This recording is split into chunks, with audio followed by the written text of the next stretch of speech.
They constantly tell us that everyone should come to America and we should give them a lot of stuff and we should have open borders and everyone should share in apparently the horror of our racist patriarchy, but they still want to come. It's all very bizarre. But then reality hits them, and next thing you know, in places like New York City, they're being overrun with people that they cannot support. Here is New York City Mayor Eric Adams, who I have no doubt will soon be called a racist by his leftist cohorts. This is a real burden on New Yorkers as we're trying to do the right thing. We already, as I stated, we already have an overburdened shelter system. So now we're talking about, as you stated, food, clothing, school.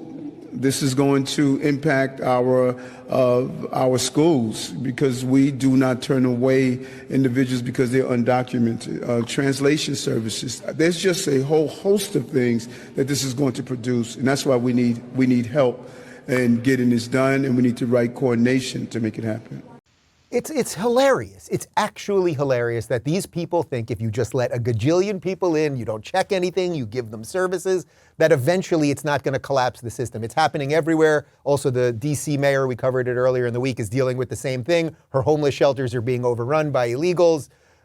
Elisha, you live in L.A. How many homeless people are you sheltering right now? Because that's why I left. Not sheltering any of them. We've got a lot of gates and a moat and a few guns and stuff. Although I shouldn't be saying that on air because the ATF might come knocking on my door, but they'd have to come through the 2 fences first. There you go. But it is actually heartbreaking that I say this all the time. Downtown LA, I think, has so much potential. Just a week before that poor Olympian was clocked and almost lost sight in one eye. We'll get to that in just a sec. Yeah, a friend of mine was bitten on the back of the head by a homeless person. This goes back to leftist policies, like in general, though, since before you and I were born. It's the not in my backyard. They will say that they want these things to happen until they actually start to happen. And then they realize, oh, wow, government is not the end all be all. And we don't have the resources to take care of these people. Because guess what? Turns out the government really sucks at taking care of people. They shouldn't be doing it. They should be minimizing their involvement and letting the free market speak for itself. And we should be protecting our borders, because when we protect our borders and we have an immigration process that is legal and that works, it's beneficial not just to current American citizens, but the ones that want to come here. And when my buddy Ben Shapiro and I used to do a morning show, we would say all the time, we'd actually rather trade probably a couple million fellow millennials for these immigrants that want to come here, because their ideology aligns more with the values of our Judeo-Christian nation than kids that were born in this country. So I'm not anti-immigration. I want people to come here, but it is not beneficial to them or to us, and it's definitely not sustainable if we just do what LA and DC and New York do and say, well, come on in. And by the way, I live in Miami right now, which is a hugely immigrant, often first or second generation immigrant city, filled with Cubans and Venezuelans. These are people who know what their parents or they fled. So they're the most pro-American people you can possibly find. James, does this Eric Adams situation sort of go to something that you and I have discussed publicly and privately for years? I've taken the position for a long time that the good liberals cannot do anything in the face of this thing. It simply does not work. They try to be nice, but they just end up adding fuel to the fire. So in this case, Eric Adams, who is a Democrat, but they thought, okay, he's not a completely insane Democrat. He's not the socialist lunatic Bill de Blasio. He'll do a little bit better, except here we are. And it's obvious that here we are, and he doesn't know how to deal with it. And he also said in there, he's not going to stop them from coming. He's just going to ask for help. I don't know who he's asking, but that the good libs, they simply actually at this point are causing the problem while they're pretending that they're doing something about it. I completely agree. They have absolutely no tools whatsoever at their disposal to try to stop any of this. We could also turn and look at how the trans lobby is just absolutely overriding all of feminism. Like, feminism doesn't exist anymore. The truth is that the machine always moves left. The dialectical machine is what it's called. It always moves left, and they don't have any tools to stop it.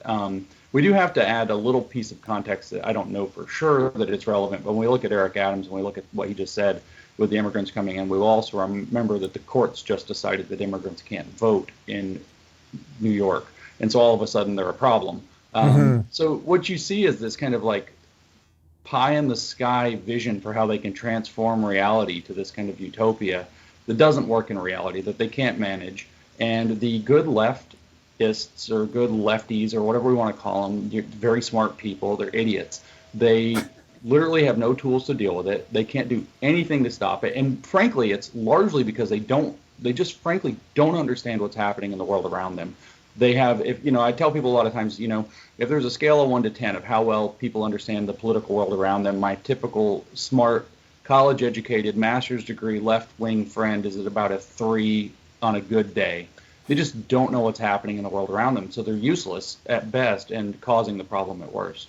They have PhDs, and yet they never learned you wouldn't want to say heroin addict taking a dump in a park next to a lady with a stroller. I don't know. They just don't teach that at Yale. I thought they did. Libby, what should people who live in sane states, in sane cities, and I apologize, Elisha, I know, and you're always welcome here. Should we waste our time talking about this nonsense anymore, or should we just let New York City go? Let Seattle go. Like, stop talking about it. Stop thinking about it. You guys want this? Congratulations. We're just washing our hands of it. We don't do the country or the world any favors by destroying our cities.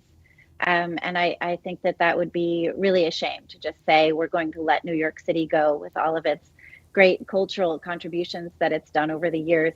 I think there's a chance for New York City. I think the city operates best when it's under Republican leadership, even as the state typically has Democratic leadership.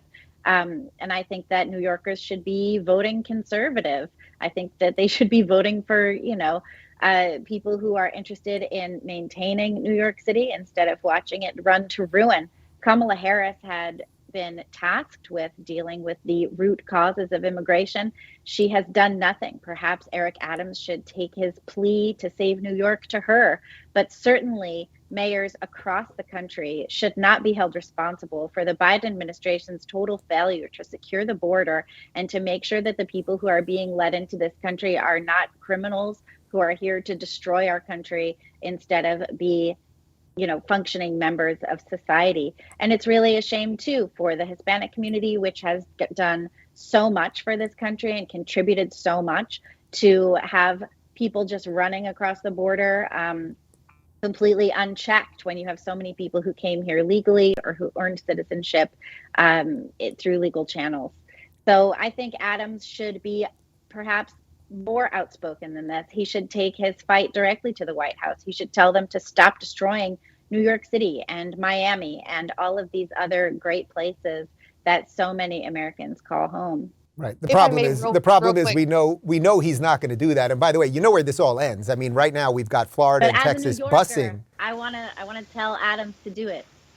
Oh yeah. We could keep telling him to do it. I don't think he's going to do it. But this all ends obviously with Florida and Texas busing these illegals that the Biden administration allows in. They're going to keep busing them to New York. New York is eventually going to start busing them out, and then we end up in basically Mad Max Fury Road, where it's just going to be competing buses going in different directions, all trying to take each other out.